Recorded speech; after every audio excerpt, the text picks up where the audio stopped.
¿Qué misterios esconde la memoria? ¿Es cierto aquello que se suele decir de que el que no conoce su historia está condenado a repetirla? ¿O puede que en ciertos casos somos nosotros conscientemente los que decidimos seleccionar en nuestros registros lo que merece la pena ser recordado y lo que no?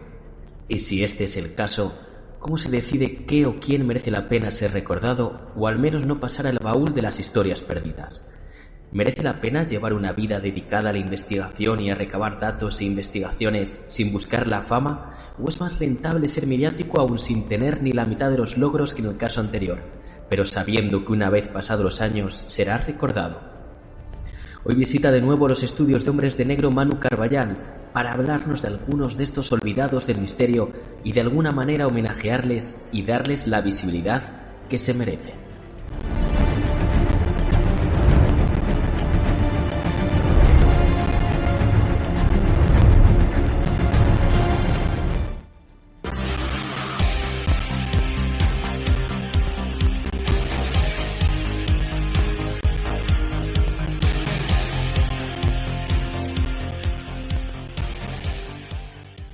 Esta noche vamos a hablar de personas relacionadas con el denominado mundo del misterio que estuvieron en primera línea y hoy están completamente olvidados.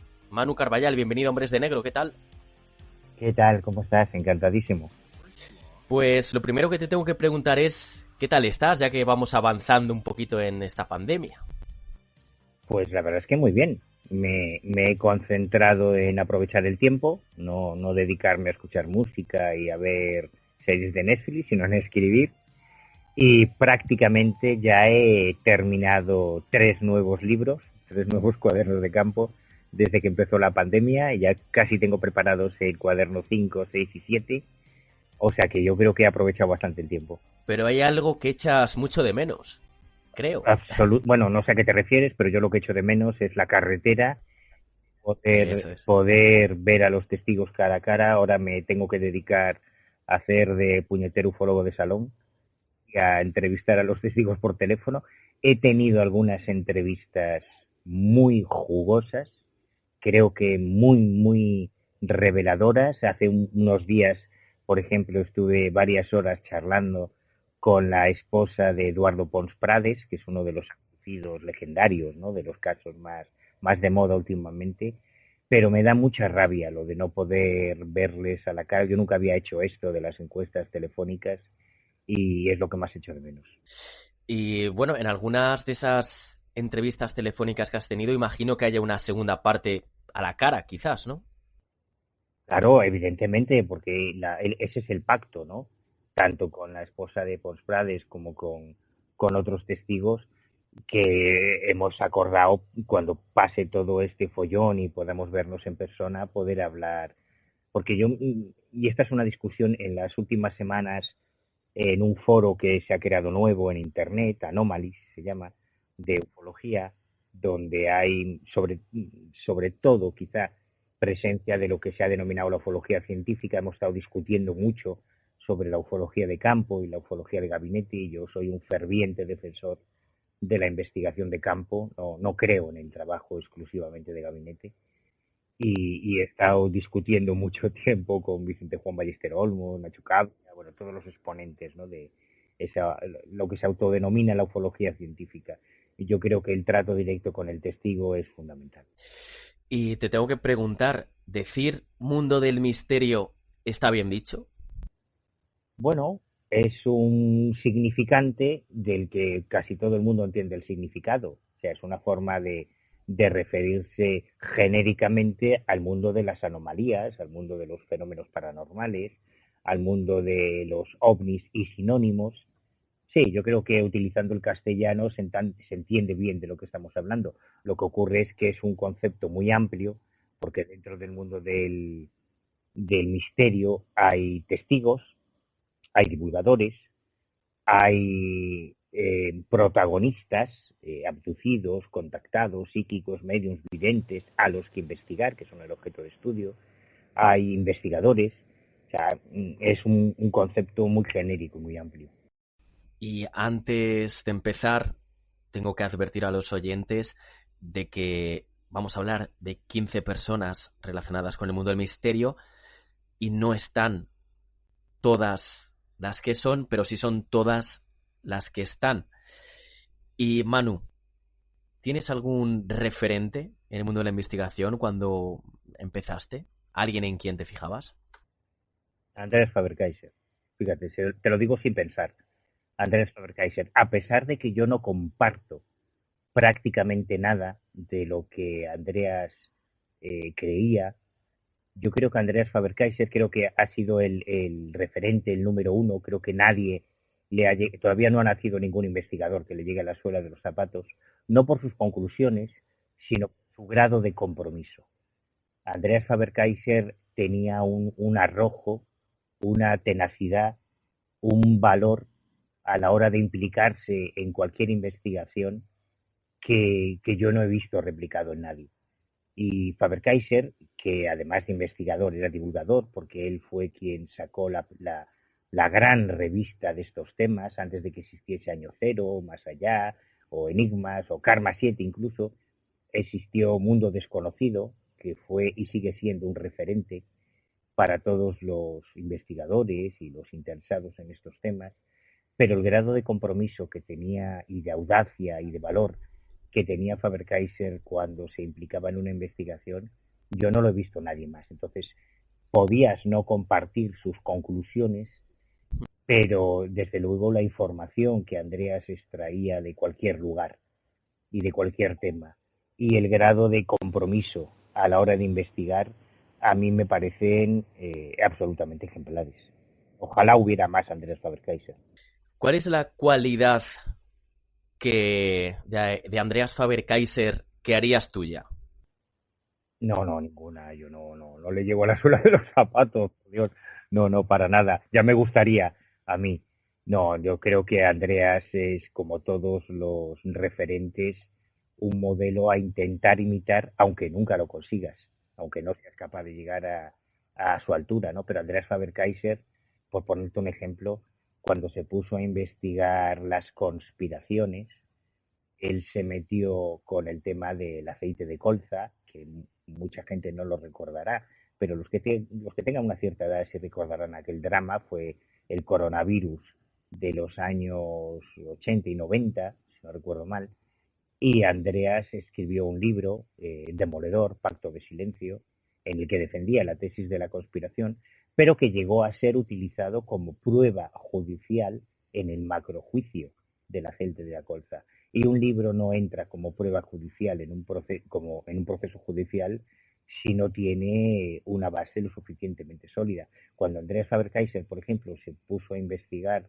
el mundo intraterrestre, las leyendas, las teorías o el mundo intraterrestre, se metió solo en la selva para visitar la cueva de los Tallos.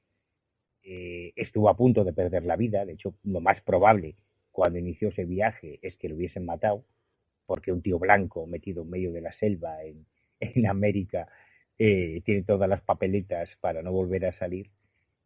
Pero ese era Andreas Faber-Kaiser, cuando se puso a investigar la isla de Pompey, por ejemplo, que es otro clásico imperdible de Faber-Kaiser. Él se fue solo a la isla de Pompey a investigar las leyendas y las tradiciones de una supuesta civilización perdida. Entonces, con esto quiero decir que aunque tú puedas compartir o no sus conclusiones, la información es tan inédita, tan valiosa, porque nadie más lo había hecho, que ya solo por eso merece todo el respeto del mundo, aunque no compartas sus conclusiones finales. Andreas Faber-Kaiser todavía sigue siendo recordado, pero hay otros muchos que han pasado al olvido. ¿Y por qué? ¿Tenemos memoria selectiva? ¿El tiempo va muy deprisa? ¿Es por egoísmo? ¿Por rencores? ¿Por qué otros han sido olvidados? Yo creo que lo tengo bastante claro, porque sobre todo en el mundo de la ufología está más definido esto que te voy a contar que en el mundo de la parapsicología o de las anomalías en general. Cuando surge el fenómeno ovni, lo bueno que tiene el fenómeno ovni es que tiene una fecha fija, es el 24 de junio de 1947, y hubo una primera generación de ufólogos o de investigadores de los ovnis en España que fueron personajes como totalmente olvidados hoy en día, como Alberto Adel, como Manuel Osuna, como José María Casasubet, como el juez Federico Acosta, como Eduardo Vuelta, Manuel Pedrajo, Enrique López Guerrero, Óscar Rebrea, paisano mío, que fue el primero que investigó los ovnis en España antes de que se hablase de ovnis. Entonces surgió en los años finales de los 40, principios de los 50, una primera generación de ufólogos, donde estaban Antonio Rivera, estaba Marius Lleguet, grandes íconos del mundo de la ufología, todavía recordados por sus libros, pero hubo otros muchos que desaparecieron del panorama. En los años 70 surgió una segunda generación de investigadores del fenómeno ovni, como Juan José Benítez, Vicente Juan Ballester Olmos, toda la corriente de cuadernos de ufología, Enrique de Vicente, o sea, mucha gente que todavía hoy está en activo y es conocida. Y en los años 80, y yo además te mencionaría una anécdota que se produjo en febrero de 1988, para ser exactos. En febrero de 1988 se presentaba la tercera época de cuadernos de ufología en Madrid. Acudieron muchos investigadores de esa segunda generación y allí nos presentamos unos jovencísimos, Javier Sierra y un servidor, a esa presentación, y no recuerdo exactamente quién, creo recordar que fue Vicente Juan Ballester Olmos, el que al vernos, al ver aquellos pipiolos, aquellos jovencitos imberbes, dijo que, bueno, ya está aquí la tercera generación. Entonces se nos denominó como tercera generación a los investigadores de mi generación, Javier Sierra, Bruno Cardeñosa, Josep Guijarro, todos ellos en activo, Pedro Canto, aunque hubo otros muchos que fueron desapareciendo con el paso de los años, Vicente Moros, por ejemplo, Paco Máñez, que son gente de mi generación, pero que terminó dejando el tema. Luego, si quieres, analizamos esas deserciones o esos abandonos de este tema. Luego llegaron otros, en los años ya finales de los 90, principios de los 2000, llegó una nueva generación con Lorenzo Fernández, con Iker Jiménez, con gente que todavía está en activo, y que David Cuevas, gente de una generación posterior. Entonces, en el mundo de la ufología está muy, muy claro esa cronología. Y a medida que llegaban o que llegamos nuevas generaciones que empezamos a copar los medios de comunicación con nuestros artículos, con nuestros libros, con nuestros programas de televisión o de radio, se fueron creando una especie de estratos, como ocurre en las excavaciones arqueológicas, que lo más reciente va quedando por encima y va sepultando lo anterior. Y probablemente esa es la razón por la que con el paso de los años se han ido olvidando a los grandes pioneros, a los grandes padres fundadores de la investigación de anomalías, que tanto sus artículos, sus programas, sus libros, fueron quedando sepultados un poco por nuestro trabajo. Y hoy en día, de la misma forma que en el ámbito de la ufología poca gente recuerda a Adel o a Osuna o a Casasubet o a Costa o a Vuelta o a Pedrajo o a López Guerrero, en el ámbito de la parapsicología muy poca gente recuerda los increíbles trabajos de José Antonio Lamich, o del doctor Linares de Mula, o de Roca Montañola, o del padre Pilón, o de José María Caideda, o de Francisco de Asís Robati, mi profesor de hipnosis, o de el terremoto Josep María Armengou, o Antonio José Alés, o Lután Basio, Joaquín Grau. Hay muchísimos nombres. No quiero pronunciarlos todos porque seguro que me olvido de alguno, pero vamos, que hay mucha gente antes que nosotros. Es decir, que con cada nueva generación, una anterior desaparece porque sus trabajos quedan, por así decirlo, obsoletos. No sé si obsoletos, porque yo creo que hay trabajos de algunos de estos pioneros, como los trabajos de Bonavida o de Galeano o de mucha gente, de Betancourt, que quedarán para siempre en la historia porque fueron certeros y precisos y nadie los ha igualado. Pero lo que ocurre es que una cosa es la memoria de los investigadores y otra es la memoria del aficionado. Y la memoria del aficionado está un poco condicionada, tanto en el mundo del misterio como en cualquier otro campo, por las redes sociales, por la premura de Internet, por las últimas publicaciones, pero yo creo que lo justo es que quienes pretendemos profundizar en los fenómenos anómalos mantengamos tanto el recuerdo como el respeto de esos pioneros gracias a los cuales estamos aquí.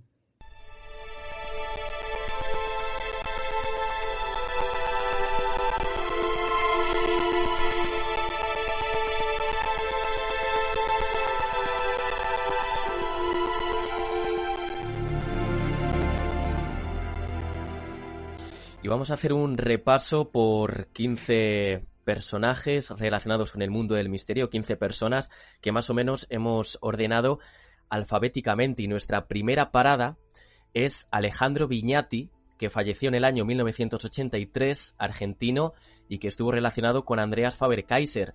Manu, ¿quién es Alejandro Viñati? Pues Vignati era una especie de, por poner un ejemplo comprensible, vendría a ser una especie de JJ Benítez de la época, fundamentalmente un gran investigador de campo, argentino. Él había nacido en el año 34 y en Argentina, y cuando se vino a vivir a España, a Barcelona, estableció una profunda amistad con Andreas Faber-Kaiser, hasta el punto de que en 1973 los dos publican juntos un clásico, Los grandes enigmas del cielo y la tierra, de Vignati y Faber-Kaiser, que es el primer libro, quiero recordar, publicado por Faber-Kaiser. Hasta ese punto llegó la relación. Vignati fue uno de los padres fundadores de Mundo Desconocido, de esa revista que antes mencionaba, y Vignati sobre todo era un investigador de campo, ¿no? A él le gustaba viajar a los lugares, pulsar el testimonio del testigo cara a cara, oler los ambientes, palpar los lugares en todos sus trabajos, el caso del monstruo de Lagonés, del Triángulo de las Bermudas. O sea, era eminentemente un investigador de campo.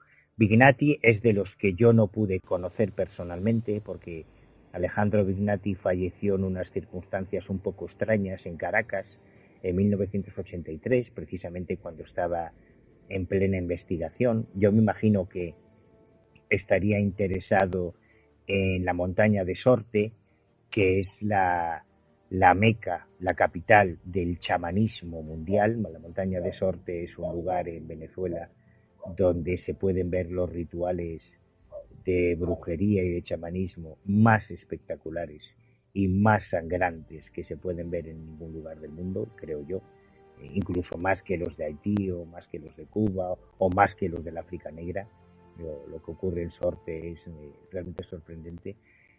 Pero lo cierto es que Vignati apareció muerto en un hotel en Caracas en 1983, más o menos cuando yo empezaba a interesarme por estos temas, así que no tuve la oportunidad de conocerlo personalmente.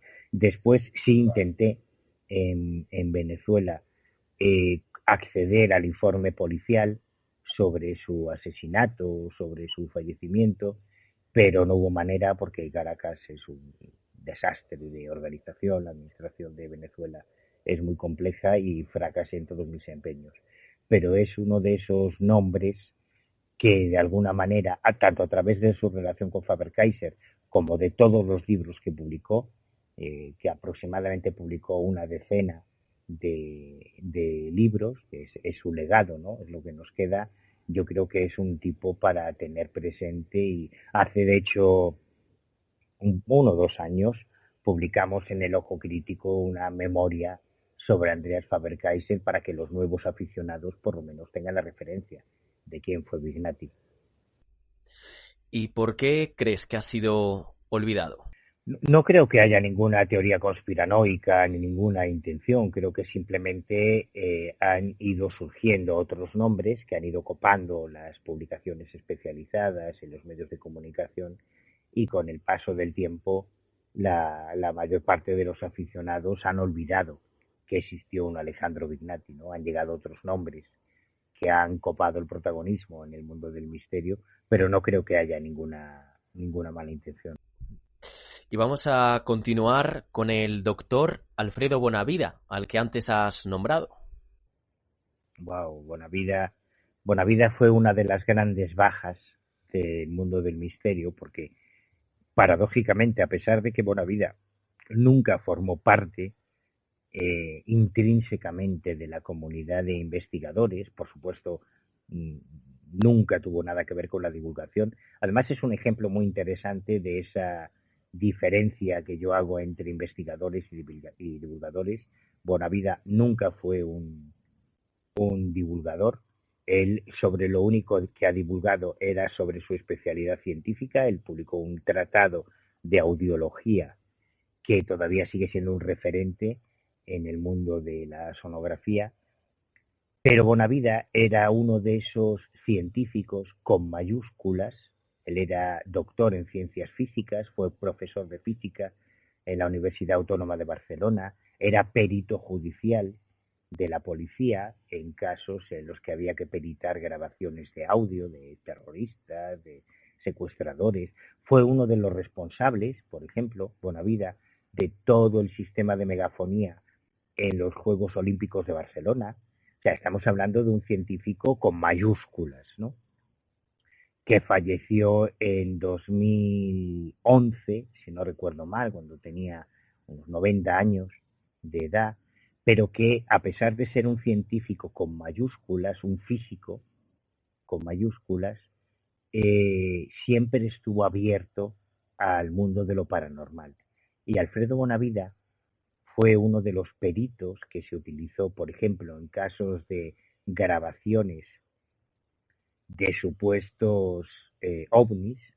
Bonavida era uno de los analistas que peritó las psicofonías de Germán de Argumosa o de Sinesio Darnell, y es muy injusto que hoy todos estos cazafantasmas de fin de semana que van de expertos en psicofonías y que se dedican a la transcomunicación y tal, no tengan ni puta idea de quién fue el doctor Alfredo Bonavida Estupiña, ¿no? Me parece muy lamentable, porque fue uno de los grandes científicos. Ojalá hubiera más tan audaces y tan valientes como él, que no tuvo miedo a ser atacado o menospreciado o denostado por la comunidad científica por atreverse a colaborar en investigaciones paranormales. Yo lo conocí por el caso de Mónica Nieto, que antes te comentaba, en Cáceres. Era uno de los investigadores. En su caso en concreto, él era el responsable de crear los tubos de ensayo lacrados y cuyo lacre era microfotografiado por Bonavida para que Mónica Nieto hiciese el doblaje de metales dentro de tubos de ensayo sin contacto físico, y nunca tuvo ningún problema en colaborar con los investigadores de lo paranormal, a pesar de su estatus como profesor universitario y como científico. Yo creo que fue una de las mayores pérdidas que tuvimos en el mundo de la parapsicología. Y una única vez entrevistado en televisión, precisamente en el programa Mundo Misterioso de la televisión gallega. Sí, que yo sepa, fue la única vez que Alfredo accedió. Yo tenía muy buena relación con él. Yo lo visité en su laboratorio, fíjate, todavía recuerdo, en la calle Pollancre número 1, en las Traviesas de Valvidriera, en Barcelona. Aún me acuerdo de la dirección. Y tenía un laboratorio que no era un laboratorio. O sea, a mí me gustaría que se pudiesen ver fotos de su laboratorio. Alfredo Bonavida, todo lo que ganaba, todo los ingresos que él recibía con su sueldo de profesor universitario y de perito, los invertía en la investigación. Y su laboratorio no es que fuese un laboratorio, es que toda su casa era un laboratorio. Yo recuerdo torres inmensas desde el suelo hasta el techo, de aparatos eléctricos, de osciloscopios, de analizadores de los pulsos glotales, del PIT, no sé, unas cosas rarísimas para un profano como yo, porque toda su pasión era la investigación. Y Bonavida, que nunca había conseguido grabar una psicofonía, aunque lo intentó, sí hacía los análisis de otros investigadores. Y cuando en el año 1992, si no recuerdo mal, a mí me surgió la posibilidad de realizar un programa de televisión en la televisión de Galicia, pues a uno de los primeros a los que acudí para pedirle una entrevista fue Alfredo Bonavida y me la concedió. Y entre mis orgullos personales en este ámbito, creo que puedo presumir de haber conseguido la única entrevista de televisión que concedió Bonavida, la única entrevista de televisión que concedió Lamich, Antonio Lamich, que es otro gran referente, y la última entrevista de televisión que concedió Andreas Faber-Kaiser poquito antes de fallecer. A nuestros oyentes les recomendamos el libro Tratado de Audiología, que escribió junto a Salesa y Perelló, y además en El Ojo Crítico también aparecen mencionados varios de sus trabajos. Sí, porque es uno de estos personajes que para la comunidad de investigadores, que es a quien va dirigido El Ojo Crítico, yo personalmente pienso que no es bueno olvidar. Porque ojalá surtiese el efecto. Hoy en día, por desgracia, la comunidad académica está bastante más amedrentado por el movimiento, está más amedrentada por el movimiento escéptico organizado, que desde hace unos 8 o 10 años lleva una campaña terrible contra los académicos que se atreven a considerar que lo paranormal puede ser interesante desde el punto de vista científico. Y ojalá el ejemplo de Bonavida sirva para que otros académicos y otros científicos nos echen una mano con esto del misterio. ¿Y quién es, Manu, Alfonso Galeano?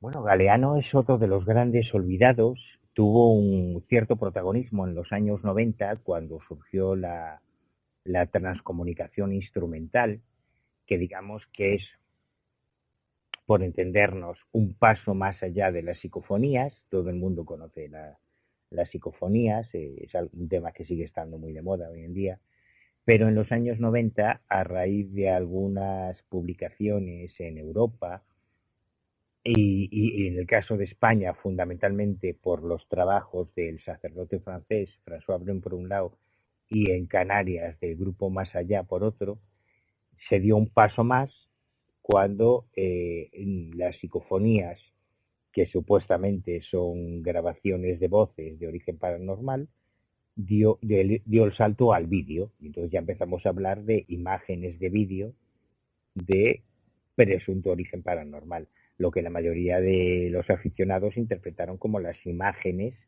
del más allá de la muerte. Y esa interpretación todavía está muy vigente hoy en día. Y entre la nueva hornada de investigadores que destacaron, que despuntaron en los años 90, Alfonso Galeano, en Barcelona, fue el que aplicó la teoría de los fractales, que es un tema físico muy complicado, de origen francés, de un investigador francés, pero digamos que hizo unas aportaciones muy interesantes en los años 90 al mundo de la transcomunicación instrumental. Y es un ejemplo, yo creo que muy interesante, de investigadores que llegaron a su techo.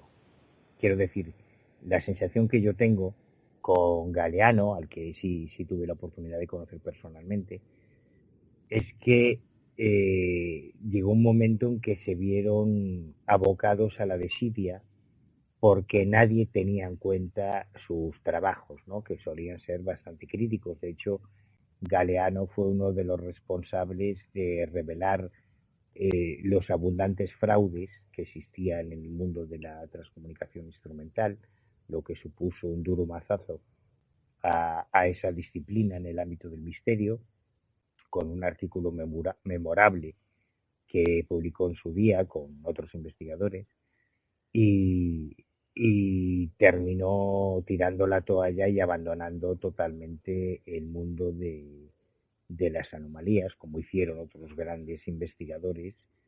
Por esta o por otras razones, llegó un momento en que personajes que eran portada de las revistas especializadas y que eran un referente en la investigación, decidieron abandonar totalmente el mundo del misterio. Algunos volvieron, como es el caso de Moisés Garrido, que estuvo distanciado muchos años del mundo de las anomalías, pero otros como Galeano nunca volvieron a este.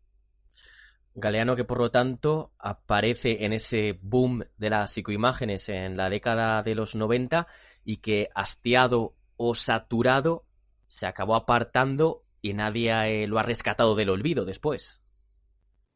Exactamente. Bueno, yo desde que empezó esta historia de la pandemia y del enclaustramiento obligado al que estamos sufriendo todos, llevo 2 meses subiendo todos los días 2, 3, hasta 4 documentos de vídeo, documentos de audio, porque como yo no soy ni sanitario ni médico y tampoco puedo aportar mucho en esta crisis, ¿no? Entonces se me ocurrió que a lo mejor podía ayudar a llevar el enclaustramiento a personas afines a estos temas, subiendo documentos, vídeos, audios que no están en Internet, porque casi nada interesante está en Internet, a pesar de que muchos jóvenes millennials piensen lo contrario.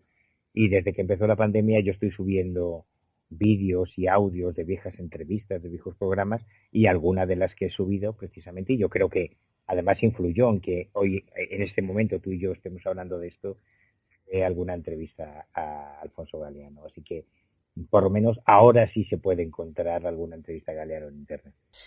Y el siguiente caso es muy curioso y también es porque escuché una entrevista que aparece en el podcast del Ojo Crítico y que ha subido hace muy poquito. Y es Alfonso Serra, que está completamente desaparecido. Sí, sí. Él ahora se dedica a otras actividades, a otros negocios, otras historias, pero Alfonso Serra, el caso de Serra es diferente a todo lo que hemos contado hasta ahora.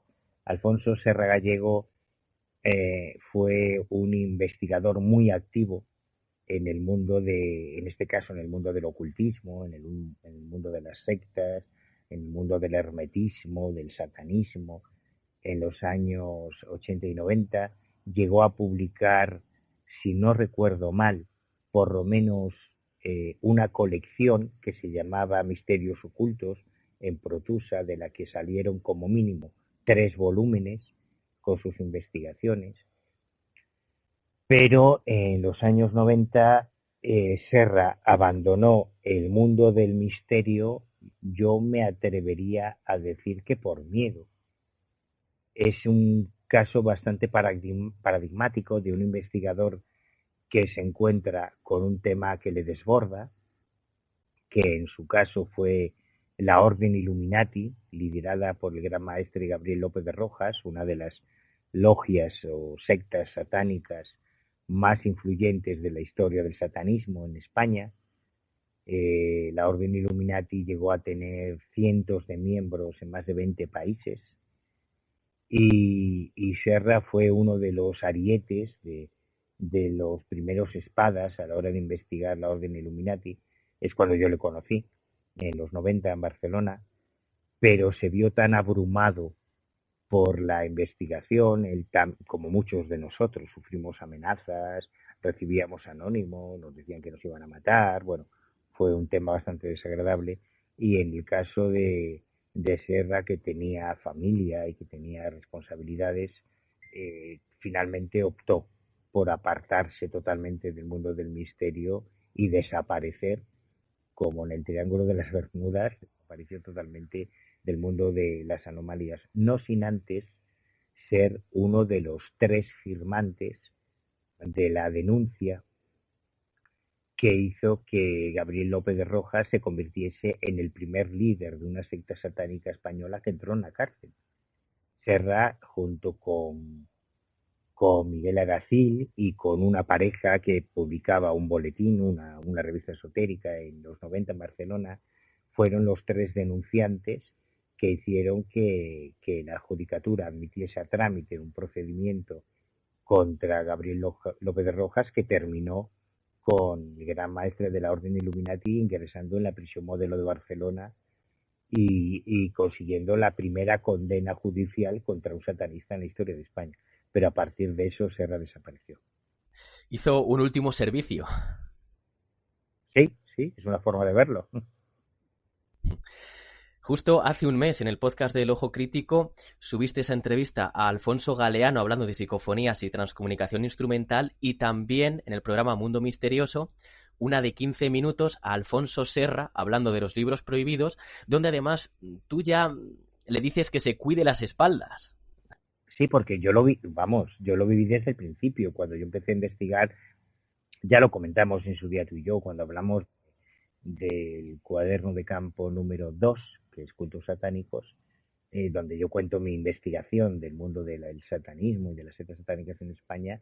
Ya comentábamos que desde el principio, desde los años 80, yo empecé a recibir amenazas cuando todavía vivía en casa de mis padres, lo cual me, me obligaba a tener algunos problemas familiares muy serios con mis padres, cuando yo recibía las amenazas de Gabriel López de Rojas diciendo que me iban a colgar y que me llamaban monaguillo fascista y este tipo de cosas, ¿no? Lo que pasa es que como yo no tenía nada que perder en aquel momento, pues seguía adelante, y Alfonso tenía bastante más que perder que yo, porque él era mayor que yo, tenía familia, estaba casado, y finalmente su esposa también influyó mucho en que se apartase de estos temas.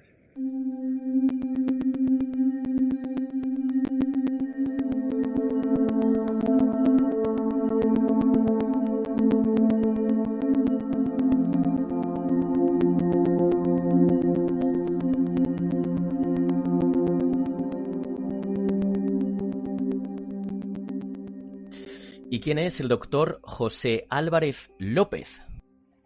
Pues un gran bluff, pero histórico, y también merece nuestra memoria, porque también a principios de los 90 apareció un personaje muy entrañable, aunque luego resultase un bluff, es que Álvarez López era muy entrañable, que a nosotros se nos presentó como catedrático de física en la Universidad de Córdoba, en Argentina, director del Instituto de Estudios Avanzados en dicha universidad, que realmente, eso sí es cierto, era físico, era matemático y era un tío muy preparado, que había recibido, por ejemplo, en 1957 varios premios científicos en la Universidad de Córdoba, y que fue profesor de la Universidad Tecnológica Nacional de Córdoba.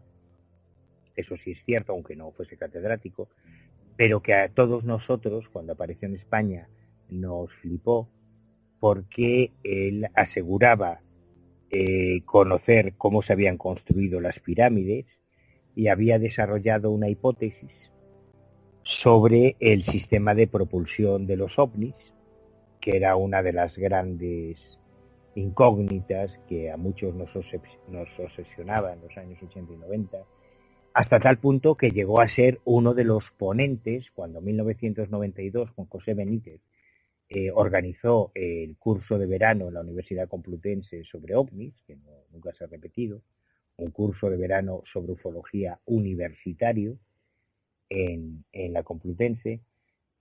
Álvarez López fue uno de los ponentes en aquel curso. También estuvimos presentes varios de los componentes de la tercera generación, como se llamaban, como Bruno Cardeñosa, Javier Sierra, Josep Guijarro y un servidor, y allí tuvimos tiempo de charlar a fondo con Álvarez López, que sabía tanto de la propulsión de los ovnis como yo de fútbol. Gran hermano, vamos, no mucho. Pero fue un personaje muy importante en los 90, porque llegó con esa pátina de ese aval científico que no era tan sólido como el de Alfred Bonavida, del que hablamos antes, pero que dejó varios libros publicados. Cualquier interesado en conocer su trayectoria puede acceder a sus libros. El más conocido es El mensaje de la Gran Pirámide, aunque en un libro anterior titulado Las profecías del Apocalipsis ya menciona la constante que él había creído descubrir sobre la construcción de las pirámides. Luego tiene otros libros sobre bioinformática, sobre física y demás, pero en este caso en concreto yo creo que fue un bache nuestra trayectoria más que una aportación. Estoy viendo ahora una fotografía del doctor José Álvarez López. Tiraba un aire físicamente a don Germán de Argumosa. Sí, pero con las patillas más largas, porque lo que más llamaba la atención de José Álvarez López eran sus patillas. Y cuando se cayó un poco o se le quitó la careta al doctor José Álvarez López fue cuando ha pasado a ser más olvidado. No, yo creo que ocurre lo mismo que con todos los demás pioneros, que con todos los demás referentes del misterio. Por una razón o por otra, para bien o para mal, hubiesen sido lícitos o vendehumos, yo creo que han sufrido el mismo fenómeno de solapamiento de todas las publicaciones posteriores, sobre todo desde que a finales de los 90 surge Internet tal y como hoy lo conocemos. Toda la información anterior que no está en Internet ha quedado relegada al olvido y fueron llegando cosas nuevas que los han solapado. No creo que fuera por otra intención. Y yo aquí voy a recomendar una página web de mixcloud.com, Los Informes de Mario, donde aparece un extracto del programa Alternativa Extraterrestre, que es un programa argentino, en el año 2013, donde hablan del doctor José Álvarez López y el enigma de las pirámides, dividido en dos partes por si alguien quiere escucharlo después de oírnos hablar del doctor José Álvarez López. Y pasamos a Emiliano Betancourt. Pues Emiliano Betancourt es otro injustamente olvidado, a mi juicio. Yo también he subido algunos programas sobre él últimamente porque probablemente la mayoría de los oyentes de Hombre de Negro sabe qué son las pirámides de Weimar, esas pirámides que existen en Canarias, muy parecidas a las que existen en México o a las mastabas egipcias, pero no saben quién fue el descubridor. Y lo cierto es que en 1990 una organización que se llamaba la Confederación Internacional Atlántida, que bueno, venía a ser un grupo de investigación de anomalías, de temas extraños, sobre todo para históricos en las Islas Canarias, fueron los primeros con Emiliano Betancourt y con Félix Rojas, si no recuerdo mal, en defender que esos amontonamientos de piedras que existían en las Islas Canarias eran algo más que amontonamientos de piedras. Betancourt fue el gran impulsor de esa iniciativa que terminó cuajando. Dicen que en España nadie es profeta en su tierra, ¿no? Tuvo que venir Thor Heyerdahl, el famoso explorador y aventurero, para ver las pirámides de Weimar y decir que aquello efectivamente eran pirámides y no eran amontonamientos de piedras simplemente. Y al final las perdimos porque compró los terrenos una fundación extranjera y digamos que ya no son suelo español, ¿no? Pero el gran defensor de aquella historia a principios de los 90 de las pirámides de Weimar fue Emiliano Betancourt, que a mí siempre fue un tío que me impuso mucho respeto porque era muy marcial, ¿no? Yo cada vez que estuve en su casa, y claro, yo era muy joven, iba un poco acongojado cuando hablaba con Betancourt. Él publicó varios libros, por ejemplo, Las pirámides de Canarias y el Valle Sagrado de Weimar, o El legado del Temple, que además El legado del Temple lo publicó en una colección de la editorial. Mira, yo esto no lo he contado nunca. Él publicó El legado del Temple, que es un libro en coautoría con Félix Rojas, en la editorial Júcar, de una editorial asturiana, donde yo publiqué con Gabriel Carrión El síndrome del maligno, pero que además en una colección que a mí me pidieron en Júcar que coordinase junto con Miguel Blanco. Entonces, como coordinador de esa colección, yo tenía el privilegio de poder acceder a los originales de los libros antes de que se publicasen. Y en el caso del legado del Temple de Betancourt, siempre recuerdo que hubo una anécdota muy extraña, que nunca me quedó clara porque él falleció muy poquito tiempo después, en que él nos mandó unas fotografías para ilustrar el libro, entre las que había una imagen de una radiografía de una Virgen Negra descubierta en las Islas Canarias, en cuyo interior, en esa radiografía, aparecía un objeto. Y cuando nosotros corregimos el original ya para enviárselo a la editorial para su impresión y publicación, recuerdo que Betancourt nos llamó para decirnos que esa imagen en concreto la omitiésemos, la eliminásemos, de hecho no aparece en el libro publicado, y siempre me quedó la duda de por qué se había producido aquella anécdota, ¿no? Lamentablemente él falleció poco después, y Betancourt probablemente, que era un gran investigador, probablemente tenía información sobre muchos misterios de Canarias que nunca han salido a la luz pública. Pero lo importante es que si gracias a alguien hoy podemos viajar a las Islas Canarias y visitar pirámides, en buena medida es gracias a Emiliano Betancourt. Y que además entrevistaste en Espacio en Blanco. Sí, hubo una... Esto a tus oyentes les va a sonar a chino, pero yo entrevistase a alguien en Espacio en Blanco, pero es verdad que al regreso de nuestro... No recuerdo si fue el primero o el segundo, creo que fue el primero, del primer viaje a Haití, que hicimos Miguel Blanco y yo para investigar temas relacionados con el vudú, con los zombies y demás. Miguel pilló algún tipo de infección, no fue el polvo zombie, famoso en Haití, fue otra cosa, y cuando llegamos a España, él estuvo realmente muy enfermo, se pasó varios meses en el hospital, y durante esos meses, creo recordar que fueron 3 o 4 meses, me pidió que yo me hiciese cargo de la dirección o de la coordinación y de la presentación del programa Espacio en Blanco. Y claro, yo durante esos meses hice lo que me dio la gana, ¿no? Entrevistar a quien me interesase. Y uno de los personajes que entrevisté. Y que además se puede escuchar ahora también en el podcast de El Ojo Crítico, y nos quedamos con ese gran misterio del objeto en el interior de la Virgen Negra y que no aparece en su libro. Y pasamos al doctor José Manuel Rodríguez Delgado.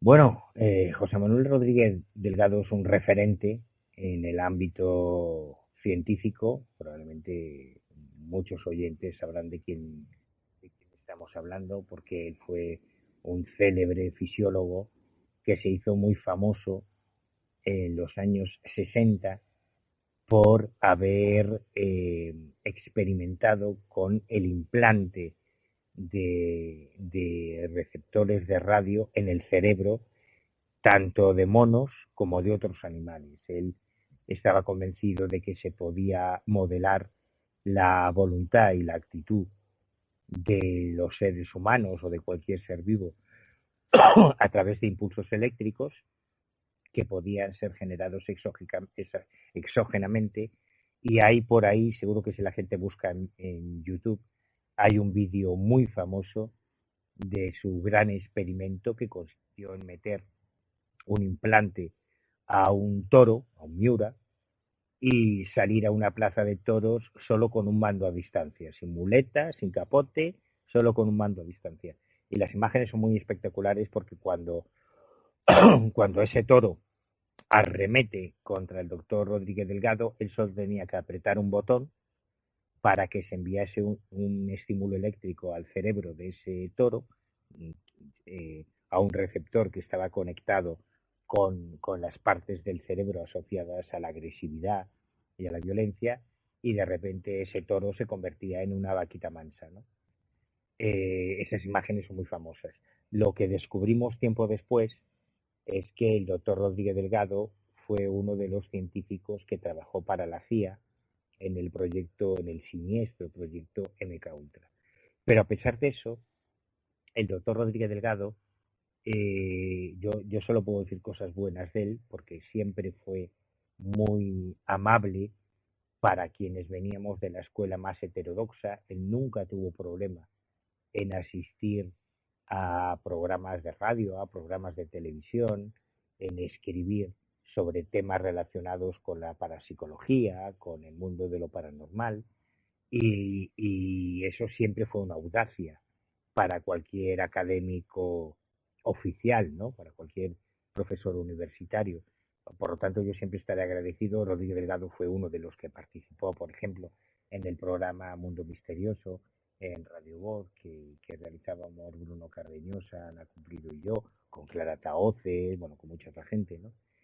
Y yo creo que hizo algunas aportaciones al mundo de la parapsicología, hoy totalmente olvidadas, pero que vienen de un científico con mayúsculas, de un tipo con un renombre en el ámbito académico, pues similar al de Alfredo Bonavida, por ejemplo. Ese dispositivo que fabricó el doctor Rodríguez Delgado era el Estimociber. Tuvo algunos éxitos, también fracasos, cayó en el olvido el Estimociber y parece que también él, ¿no? Sí, bueno, cayó en el olvido oficialmente, porque hace 1 o 2 años se desclasificaron algunos documentos de la CIA, sabes que en base a la Freedom of Information Act, al Acta de Libertad de Información, cada cierto tiempo se van desclasificando documentos oficiales de la CIA y hace 1 o 2 años pudimos saber que Rodríguez Delgado había sido uno de sus científicos de cabecera, ¿no? Entonces, a veces cabe la posibilidad de que algún descubrimiento científico relevante intencionadamente se haga caer en el olvido porque hay otros intereses por parte de las agencias de inteligencia o las agencias de información de desarrollar esa patente o ese descubrimiento en total intimidad. Desapareces del plano mediático, te pones ahí en la sombra y sigues trabajando en ello y no se sabe si has tenido éxito o no hasta que pasan esas cosas, esas desclasificaciones, en este caso de la CIA. Y nuestro viaje lo vamos a continuar con alguien que estuvo involucrado en muchísimos casos relacionados con el mundo del misterio, como no puede ser de otra manera, y es Joaquín Grau. Sí, Joaquín, a mí me da mucha pena que poca gente se acuerde ya de Joaquín Grau porque fue un gran investigador. Él falleció en el año 2014, pero hasta muy poquito antes era un investigador muy activo que publicó montones de libros, algunos realmente impresionantes. Por ejemplo, a mí uno de los libros, para mí uno de los libros favoritos de Joaquín Grau es Mi vida con los Aucas, que es una especie de diario, una especie de cuaderno de campo de sus experiencias con una tribu de la Amazonia en 1978 con la que él estuvo conviviendo. O sea, estamos hablando de un investigador sobre el terreno con mayúsculas, a pesar de que probablemente una de las mayores aportaciones de Grau al mundo del misterio tenga que ver con el mundo de la hipnosis. Él fue no sé si decir descubridor o instaurador de una disciplina llamada anateoresis que tiene que ver con la hipnosis regresiva o digamos que con una evolución de las técnicas de hipnosis regresiva y que hizo que Joaquín Grau fuese lo suficientemente relevante como para que fuese consultado por la policía en casos de desapariciones y de secuestros tan emblemáticos como el de Anabel Segura, que es uno de los grandes casos de la historia criminal española. Cuando Anabel Segura fue secuestrada y solamente había un testigo, que era el bedel de un colegio que vio cómo se la llevaban, la policía acudió a Joaquín Grau para que hiciese una hipnosis regresiva a ese testigo para ver si podían recuperar la matrícula de la furgoneta blanca que había secuestrado a Anabel, ¿no? Que era un tipo que además estuvo involucrado en las hipnosis regresivas a muchos abducidos en la historia de España, que fue uno de los impulsores o de las primeras firmas recurrentes en la revista Más Allá cuando apareció y a mí me da mucha pena que hoy en día muy poca gente recuerde a Joaquín Grau. Además, Grau en esa anateoresis decía que las no todas las enfermedades, pero sí muchas de las que sufrimos, son reactivaciones de traumas que hemos tenido durante los 12 primeros años de vida, pero que no nos acordamos y por lo tanto con esas regresiones pues nos podemos enfrentar a ellas. Sí, bueno, como te digo, el mundo de la hipnosis era uno de sus grandes fuertes y él estuvo, cuando tú revisas los grandes clásicos de la historia de la ufología o de la parapsicología, no es raro que aparezca el nombre de Joaquín Grau porque estaba presente prácticamente en todas las investigaciones relevantes de casos mediáticos y de casos importantes. Puedes compartir o no sus conclusiones, lógicamente, pero yo creo que su protagonismo histórico, vamos, es incuestionable. Y es que además fue un hombre que, como has dicho, murió en el año 2014, pero es que podríamos decir que hasta el último día de su vida estuvo trabajando. Sí, porque pertenece a una casta de personajes como podía ser el mismo Eduardo Pons Prades o Juan García Tienza o el mismo Antonio Rivera, que eran, no sé si podríamos decir, autónomos del misterio. Personajes que nunca tuvieron un sueldo, que nunca recibieron, nunca tenían una seguridad a la hora de sus ingresos y que por ello no, en su caso no había jubilación, ni había pagas extra, ni había paro, ni cosas por el estilo, ¿no? Así que pertenecen a ese tipo de personajes que si no curraban, no cobraban, así que no les quedaba más remedio que trabajar, que estar activos hasta el último día de sus vidas. Joaquín está con nosotros esta noche, él va a dirigir esta sesión de regresión. Y, Joaquín, ¿qué es exactamente una regresión? Es volver a la frecuencia de ritmos cerebrales que teníamos básicamente al nacer, o por lo menos los que predominaban, que eran los ritmos Z. Por tanto, de alguna manera también es regresar en el tiempo a eso, a la infancia, al claustro materno, e incluso mucho más atrás. Volver a nacer también. Y yo creo que también la siguiente persona de la que vamos a hablar y recordar sigue los pasos de Joaquín Grau, alguien que hasta el final estuvo trabajando porque, por así decirlo, no le quedaba más remedio, pero le encantaba lo que hacía. Juan García Atienza. Sí, Atienza es probablemente quizá sea más recordado que todos los anteriores nombres que hemos mencionado, sigue presente fundamentalmente por sus guías de la España mágica. A pesar de que Atienza publicó un montón de libros, yo no recuerdo si eran 30 o 40 títulos en su haber, era un trabajador compulsivo, hizo guiones de televisión, llegó a dirigir películas de televisión, escribió cientos de artículos, era un tipo muy activo. Digamos que él alcanzó la fama, se convirtió en un personaje conocido cuando a principios o mediados de los 80 empezó a publicar sus guías de la España mágica, que ante el éxito que tuvieron dieron lugar a guías de la España templaria, guías de la España de las brujas, guías de los pueblos malditos de España, guías de la España esotérica, hizo un montón de guías, ¿no?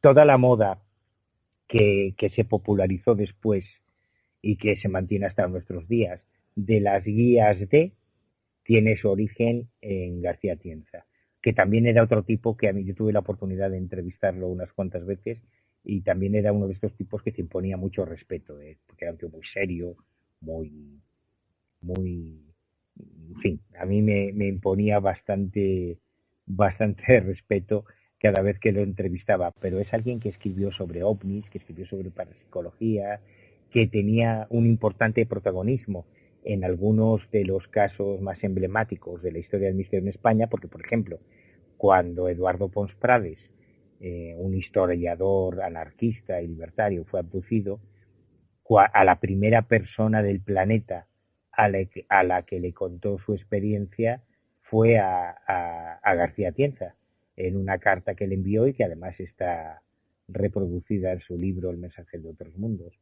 Y yo creo que García Atienza es otro de esos veteranos, de esos pioneros que merece la pena recordar, porque por toda esa trayectoria, por toda su experiencia en el mundo de las anomalías, junto con el mundo del folclore, de la historia, de las tradiciones, y sobre todo porque era un gran pateador del terreno, porque recorrió a pie todos los lugares de los que hablaba, es otro de esos nombres que merece la pena que tengamos presentes y que no olvidemos. Cerca de 40 libros, además una película llamada Los Dinamiteros del año 64, documentales como El mensaje o La historia y la vida extraterrestre y sobre todo muchas guías, más de 10. Si nos metemos en alguna página web de libros de segunda mano, podemos encontrar muchos de sus libros. Que además siguen estando totalmente vigentes porque los lugares siguen existiendo, las tradiciones son las mismas, las leyendas son las mismas, y aunque hubo otros muchos imitadores después, los textos originales y genuinos son los de García Tienza. En la página 13 del libro tú dices que tuviste la osadía en la primera edición de colocar al final, dar tus señas, dar un número de teléfono, un apartado de correos, no sé muy bien, para que la gente se dirigiera a ti. Yo tengo en este momento recibiste en casa miles de cartas. Unas 3.000 cartas, que muchas de ellas me dicen, por favor, dígame dónde hay un curandero que me quite los dolores de riñones que tengo. Pero hay muchísimos también que han recorrido lugares que yo desconocía o que han recorrido los mismos que yo citaba, pero desde una perspectiva mucho más local, mucho más de ser una cosa suya, así como cuando yo la describía a lo mejor me refería más bien a algo que yo tenía poco que ver con ello, que había llegado allí, lo había visto, lo había analizado, me había marchado. Este no, lo tiene como cosa suya, varios estes. Y pasamos a Marichu Guller. Bueno, que en realidad se llamaba Marichu Erlanz.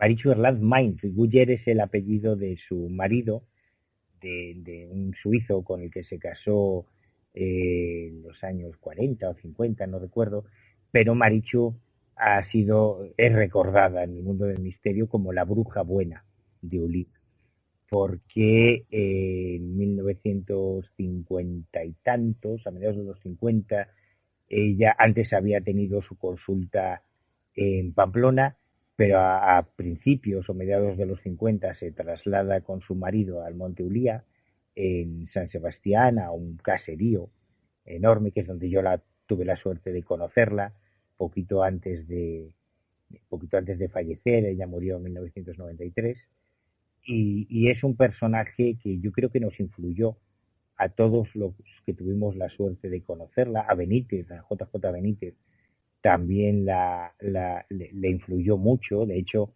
cuando Benítez emite en la ETV, en la Euskal Telebista, la primera serie de televisión que él hizo, que es una serie muy mala y muy cutre, que yo he tenido la mala leche de subir a internet precisamente hace unas semanas, porque no se conocía, la mayoría de los seguidores de Benítez no tenían ni idea de que Benítez había hecho esa serie en la ETV en los años 80 o 90. Y a una de las personas, son muy poquitos capítulos, pero uno o dos de los capítulos los dedica íntegramente a Marichu Guller, que era uno de esos personajes que te encuentras en el mundo del misterio, que te sorprenden solo con su presencia.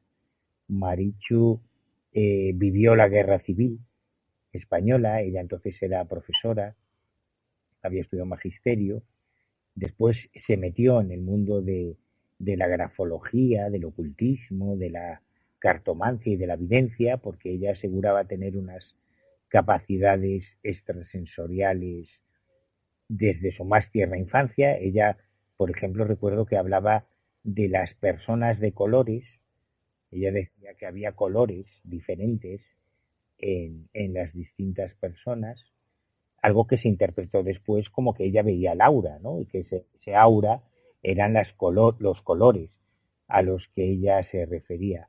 Pero yo recuerdo a Marichu como un personaje tan desestabilizador como pocos otros que yo haya conocido.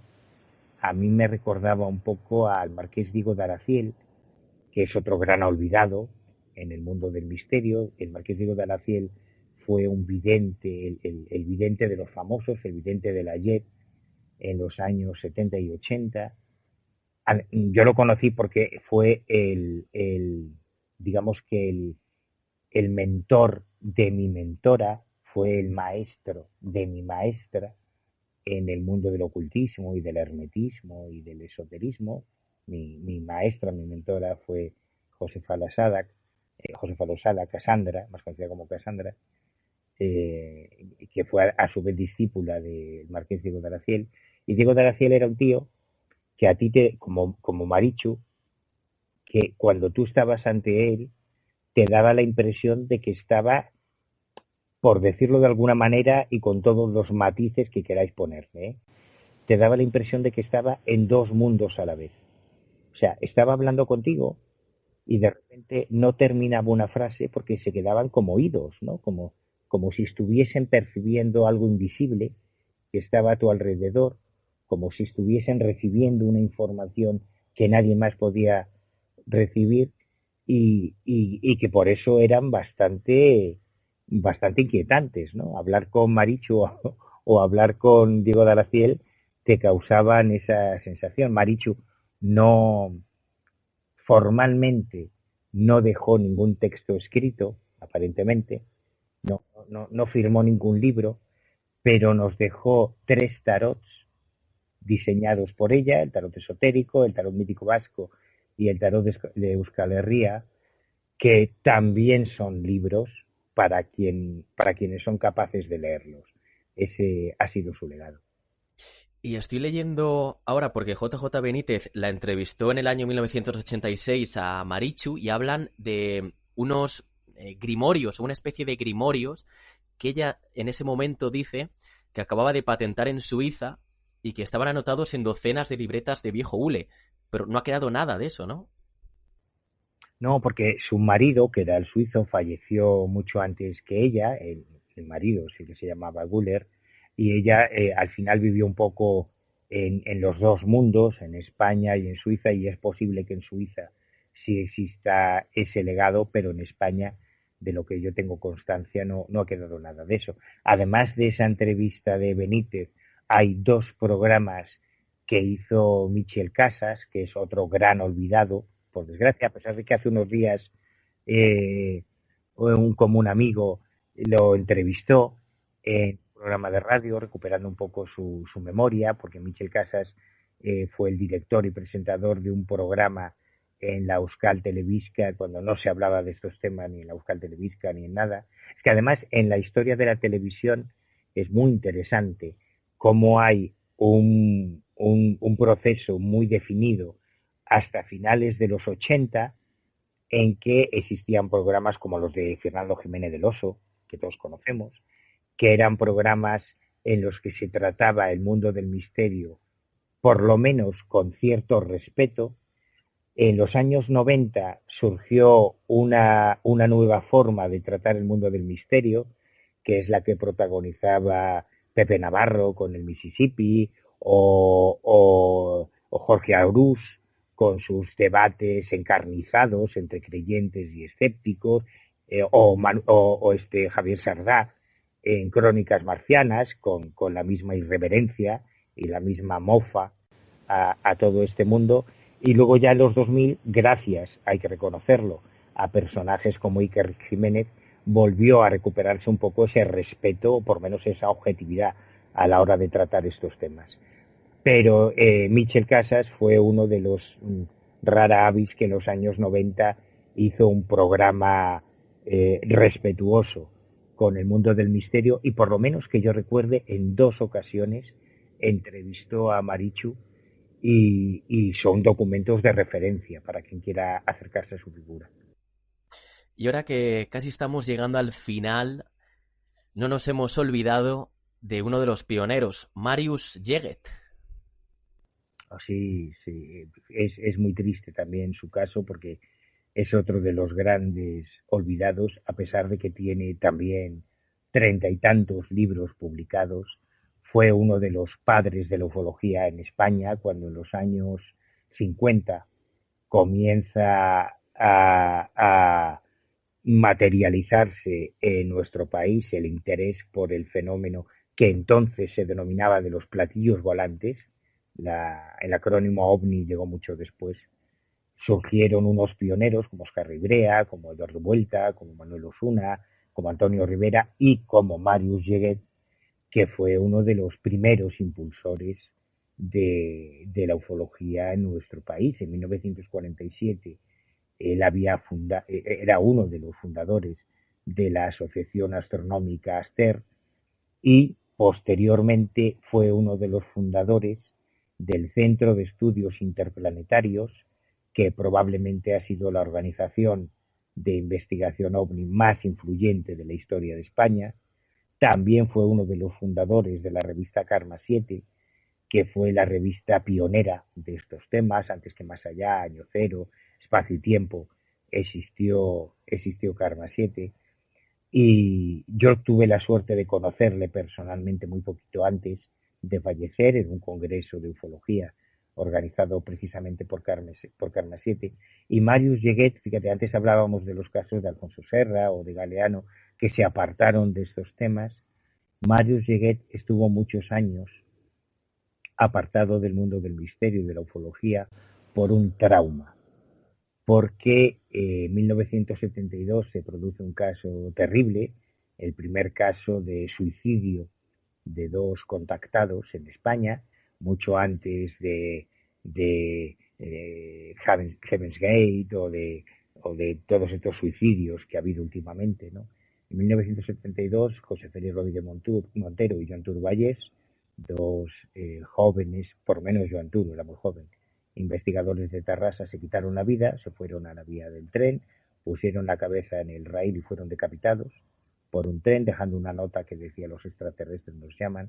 Pero antes de hacer esa barbaridad, claro, estamos hablando de 1972, no hay email, no hay WhatsApp, no hay SMS, escribieron unas cartas que depositaron en el buzón de correos antes de quitarse la vida, cartas dirigidas a sus familias, cartas dirigidas a varios estamentos, pero una de las cartas estaba dirigida a Marius Lleguet, porque habían asistido a una conferencia sobre ufología de Lleguet poco antes y digamos que le daban las gracias por su convicción de que existían otros planetas habitados. En su caso, ellos pensaban que era Júpiter.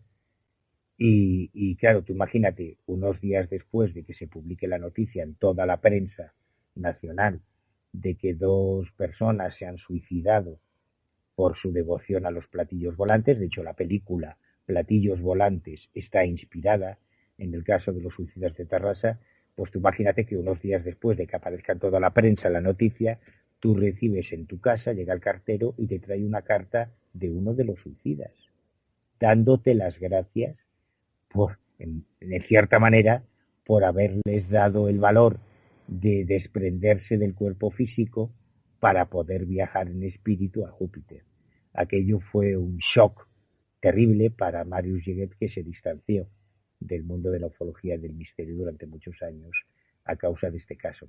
En 1981 que Marius Lleguet escribe OVNIs y agujeros negros y que después, antes, mejor dicho, había desaparecido y parece que vuelve. Es cierto que él después regresa, está durante varios años totalmente distanciado de este mundillo y para él, además a mí me lo contó, fue un shock, fue un trauma terrible. Luego regresó al mundo del misterio y concretamente OVNIs y agujeros negros es uno de los grandes clásicos de Marius Lleguet, que todavía hoy, si buscas un poquito en Todo Colección, en eBay, en Wallapop, en estas páginas de segunda mano, como fue un libro publicado por Plaz y Janés, que era una editorial importante, y se imprimieron muchos ejemplares, es uno de los libros más fáciles de conseguir hoy en día, a un precio razonable. Sí, doy fe además que he estado buscando los últimos días y sin duda de Lleguet, este libro OVNIs y agujeros negros es el que más se puede encontrar, pero además tradujo distintos libros e incluso habló del mundo submarino. Sí, esta era una pasión que compartía con otros referentes del mundo del misterio, como Antonio Rivera o como Miguel Aracil, que además de ser investigadores y divulgadores son submarinistas muy veteranos, y esta era una de las cosas, de las muchas cosas, además de ser un políglota y poder permitirse hacer traducciones, lo que implica pues, un cierto nivel cultural, era una de las cosas que compartía con Antonio. Y otro pionero, Óscar Rey Brea. Bueno, aquí ya hay que ponerse en pie y ponerse firmes, porque Óscar Rey Brea es el pionero con mayúsculas. Óscar Rey Brea probablemente es el inventor de la ufología en España 2 años antes de que Kenneth Arnold tuviese el famoso avistamiento que da arranque al fenómeno ovni tal y como hoy lo conocemos, ¿no?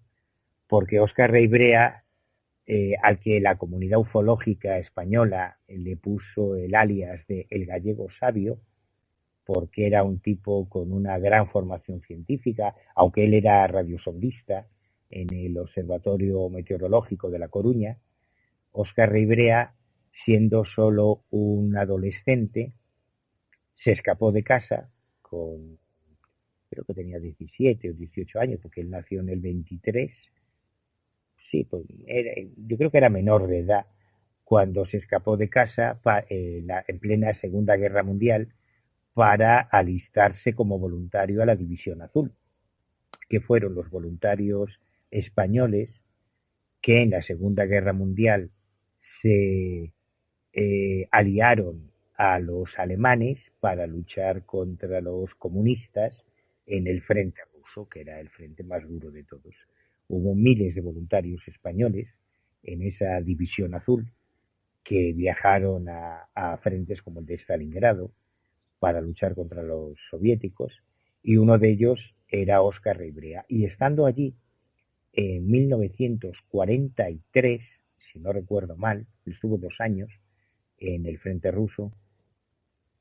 Si no recuerdo mal, fue en 1943 cuando estaban entre las trincheras, porque además Óscar Rey Brea ganó varias condecoraciones porque era un tipo muy valiente.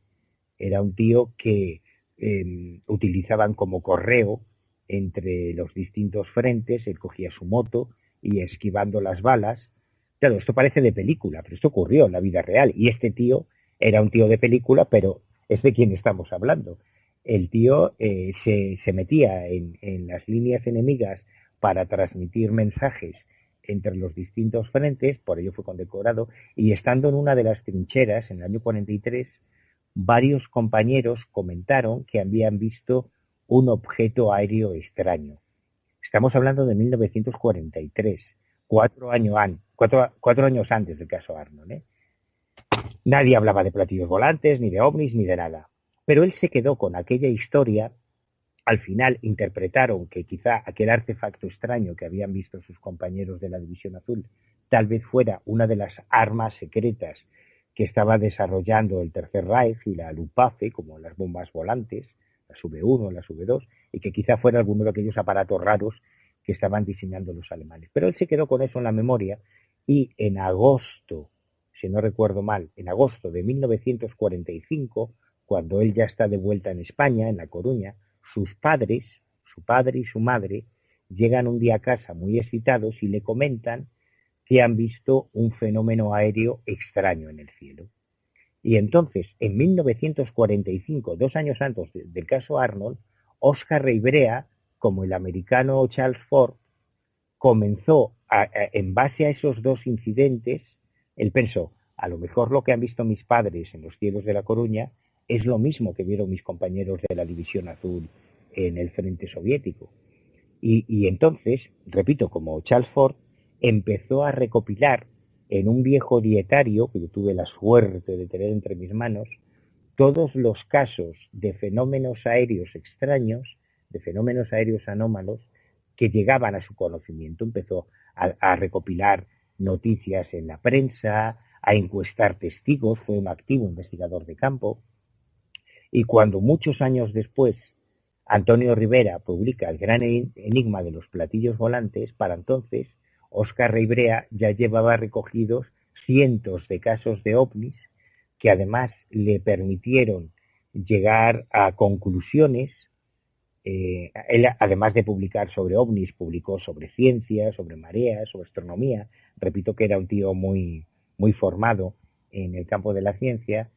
Y fue entonces cuando él escribió una carta a Antonio Rivera, cuando Rivera publicó El gran enigma de los platillos volantes, y en su respuesta, yo tengo copia de toda esa correspondencia, que es un auténtico tesoro de la historia de nuestros temas, el mismo Antonio Rivera le dice que el verdadero pionero, que el verdadero precursor de la ufología en España había sido Óscar Ribrea, que llevaba décadas investigando los ovnis mucho antes de que se hablase de ovnis o de platillos volantes. Óscar Ribrea, en base a esa recopilación de avistamientos de fenómenos extraños, llegó a desarrollar teorías como la hipótesis de los ciclos bienales, en las que él detectaba un incremento de avistamientos de ovnis cuando Marte estaba en su fase más cercana, en su órbita más cercana a la Tierra.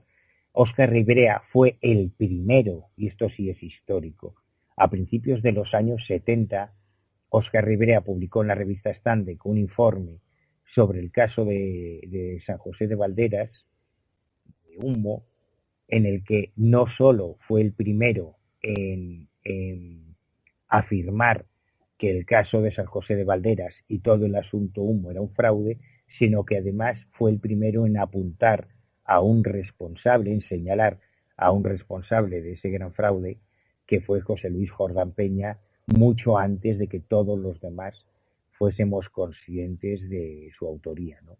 Por eso y por otras muchas razones, a Óscar Ribrea en la comunidad ufológica de los años 60 y 70 se le conocía como el gallego sabio. Lamentablemente, él falleció en 1973 y seguramente fue una de las mayores pérdidas para la historia de la ufología española.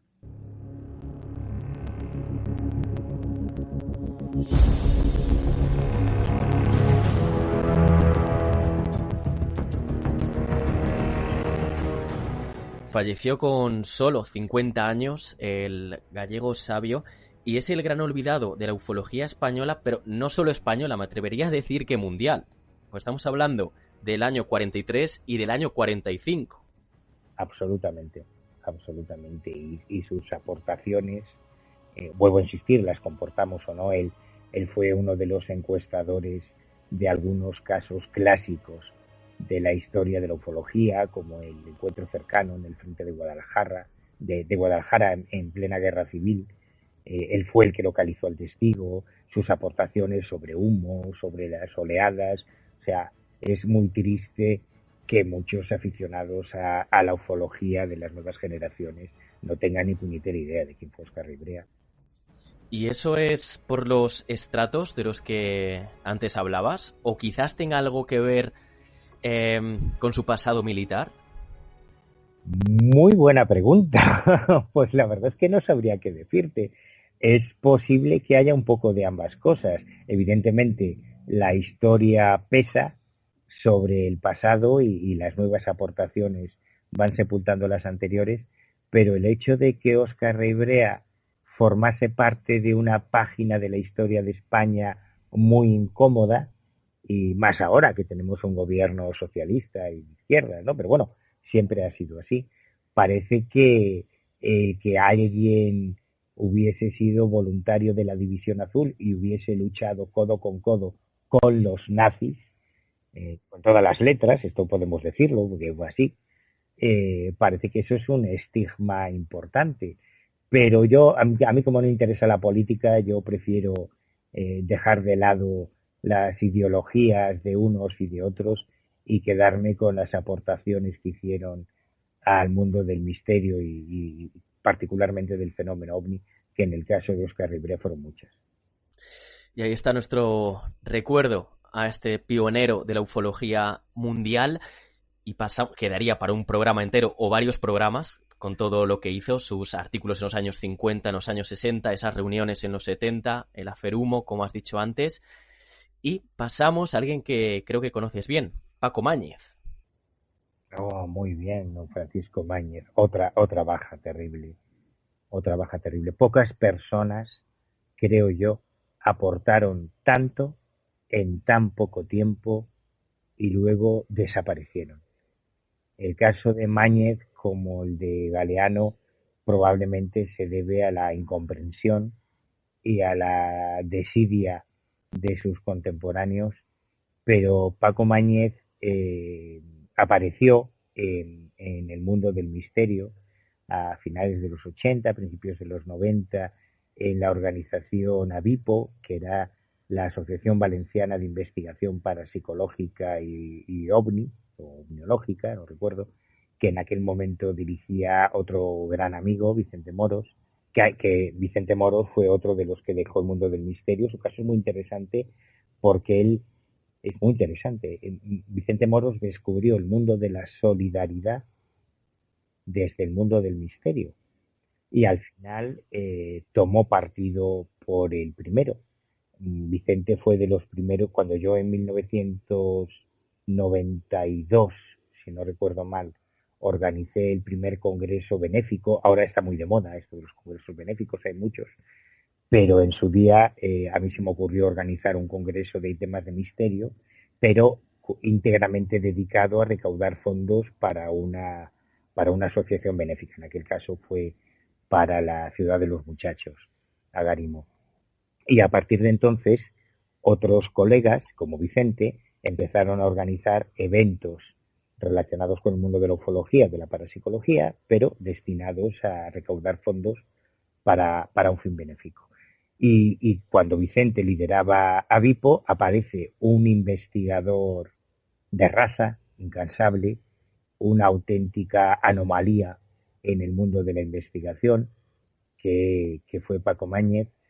Paco realizó estudios de laboratorio incansables que no se han replicado porque nadie ha tenido las agallas de hacer lo que hacía Paco. Él tenía un sueldo fijo, eso siempre tenía una seguridad, en un banco, él trabajaba en un banco y se dedicaba, de hecho, cuando tú ves fotos de Paco Mañez y las comparas con las del Jiménez del Oso, son iguales, solo que Paco no estaba calvo y tenía bigote, y Jiménez del Oso estaba calvo y tenía barba. Pero las ojeras, las profundas ojeras de Paco Mañez son emblemáticas porque se tiraba las noches haciendo experimentos sobre fitometarquia, fitometanatosis, sobre percepción extrasensorial, psicofonías, transcomunicación. Él desarrolló una teoría que pretendía compilar sus conclusiones sobre el mundo de lo paranormal, que denominó la teoría del colapso, que es el título de uno de sus libros. Él publicó muy poquito, publicó 5 o 6 libros, como 4 o 5 libros, en torno a 5 libros. Creo recordar que tiene publicados. Uno es la teoría del colapso, que son sus conclusiones sobre cómo funcionan los fenómenos parapsicológicos, que podrás compartir o no, pero que están avaladas por una enorme cantidad de horas de trabajo de laboratorio. Y luego también publicó varios libros sobre un tema proscrito, muy poco tomado en consideración en ufología española, que es la posibilidad de que detrás de muchos incidentes ovni se encuentren maniobras militares o una tecnología terrestre de índole militar. Su hipótesis Northrop apareció en la ufología española como un elefante en una cacharrería, cuando todo el mundo estaba obsesionado con el caso Roswell y con los extraterrestres de Roswell. Paco Mañez presentó una alternativa siguiendo la pista de experimentos que habían hecho los norteamericanos con niños, con menores, igual que al final de la Segunda Guerra Mundial el Tercer Reich reclutó para la Luftwaffe pilotos que eran menores de edad, que eran niños. Ya a la desesperada, bueno, pues según Mañez, lo que se estrelló en Roswell probablemente tenía más que ver con terrestres de pequeña estatura que con extraterrestres. Pero cuando ya tocó límite es cuando publicó junto con Javier Cabanilles Los Caras de Belmez, que es su investigación sobre las caras de Belmez, en la que presenta y documenta de una forma nunca antes realizada la hipótesis de que las caras de Belmez son un fraude. Y como recibió tantas hostias, tanto por la teoría del colapso como por la hipótesis Northrop, como sobre todo por su hipótesis sobre las caras de Belmez, llegó un momento, y es una gran pérdida, en que dijo hasta aquí llegamos, y se apartó totalmente del mundo del misterio hasta hoy. Ojalá algún día podamos recuperarle, porque probablemente es uno de los grandes trabajadores y de las grandes aportaciones al mundo del misterio. Con Paco Mañez surge la duda. ¿Ha sido olvidado o borrado? Muy buena pregunta. También muy buena pregunta. Yo tengo la impresión de que ha sido borrado, de que ha sido censurado. Muchos lo fuimos en su momento. Yo, cuando en 1997 o 98 publiqué un artículo llamado La prostitución del periodismo paranormal, a mí también me borraron, además explícitamente. Es decir, yo tengo cartas firmadas por el redactor jefe de la revista Enigmas en su época, que era Santi Camacho, diciéndome que me abstuviese de mandar ninguna colaboración más a la revista. Recuerdo, a mí me censuraron, me vetaron en todos los medios y demás, pero como tampoco nunca me importó demasiado la divulgación comercial, yo seguí publicando el Ojo Crítico, seguí publicando mis libros y seguí adelante. Y aquel intento de borrarme, pues con el paso del tiempo se fue diluyendo y hasta hoy. En el caso de Paco, yo creo que él no lo gestionó de la misma forma. Creo que él acusó de una forma más profunda toda aquella campaña que se inició contra él, a mi juicio muy injusta, y terminó tirando la toalla y dejando el mundo del misterio. Es como cuando te desinflan y puedes luchar por volver a ser lo que fuiste, o te quedas así, un poquito desmoralizado, en ese caso. Yo sigo manteniendo la esperanza, y alguna vez lo comento con amigos comunes como Jacques Fletcher, que es muy, muy amigo de Paco Mañez, que estaba en Avipo desde el principio y que sigue manteniendo contacto con él. Yo sigo manteniendo la esperanza de que Mañez algún día vuelva a estos temas, porque yo he conocido muy pocas personas con su capacidad de trabajo. En el mundo del misterio hay muchos vagos y muchos perezosos, y Mañez no lo era. Mañez era un trabajador compulsivo, y cuando se metía con un tema era como un pitbull. Cuando mordía en hueso no soltaba, y no soltaba hasta terminar. Y yo sigo manteniendo la esperanza de que algún día vuelva. Y en este repaso por 13 nombres: Alejandro Vignati, doctor Alfredo Bonavida, Alfonso Galeano, Alfonso Serra, doctor José Álvarez López, Emiliano Betancourt, el doctor José Manuel Rodríguez Delgado, Joaquín Grau, también Juan García Atienza, Marichu Guller, Marius Yeguet, Óscar Rey Brea y Paco Mañez. Nos hemos quedado a 2 porque dijimos 15, pero el tiempo se nos marcha, y por eso quiero que digas una frasecita sobre ellos. Son, a ver cómo digo el apellido, Ricardo Strozza y Saulo Sabá. Pues mira, qué casualidad. Esto no estaba preparado, pero la frase que te puedo decir es que justo estos dos, Ricardo Strozza y Saulo Sabá, son protagonistas del cuaderno de campo número 5, que con un poquito de suerte va a salir en unos días. O sea que, si quieres, otro día nos centramos ya, porque las historias de Ricardo Strozza, el sanador de los ojos azules, y supuestamente el psíquico más importante de la historia, y Saulo Sabá, que dividió a la comunidad ufológica y paranormal en dos a principios de los años 2000, un guardia civil contactado. Ahí es nada, O sea, un tío que era guardia civil y que además decía que había estado en otro planeta. Yo creo que tienen suficiente empaque y suficiente peso ambas historias, de las cuales creo que podemos aprender mucho. Por eso son dos de los casos que he escogido para el cuaderno de campo número 5. Pues si quieres, otro día podemos extendernos a fondo con ellos, porque creo que vamos a sacar muchas enseñanzas. Pues queda dicho, Manu. En cuanto publiques ese quinto cuaderno de campo, recuérdanos el título. Esto no estaba preparado, esto ha surgido. No. Vamos a hablar de ellos. Pues yo el título es lo último que cierro, nunca lo tengo muy claro, pues soy muy malo para los títulos, pero bueno, el que estoy barajando, vamos, como yo denomino mi archivo, es Traficantes de Ilusiones. Y el subtítulo es lo que no tengo muy claro, puede ser Los grandes mentirosos del mundo del misterio o ovnis, parapsicología y posverdad o algo así, ¿no? Estoy todavía barajando el subtítulo, pero algo así será.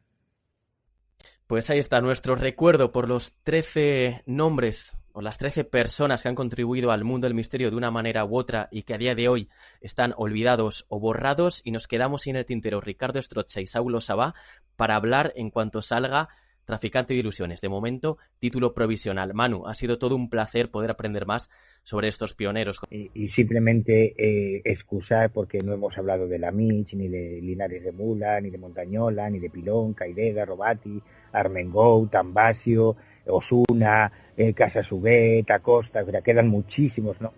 Hubo muchos más pioneros del misterio, pero bueno, yo creo que la gente, googleando un poco, el que tenga interés podrá encontrar información sobre ellos. Gracias a ti por permitirnos recordar a estos pioneros.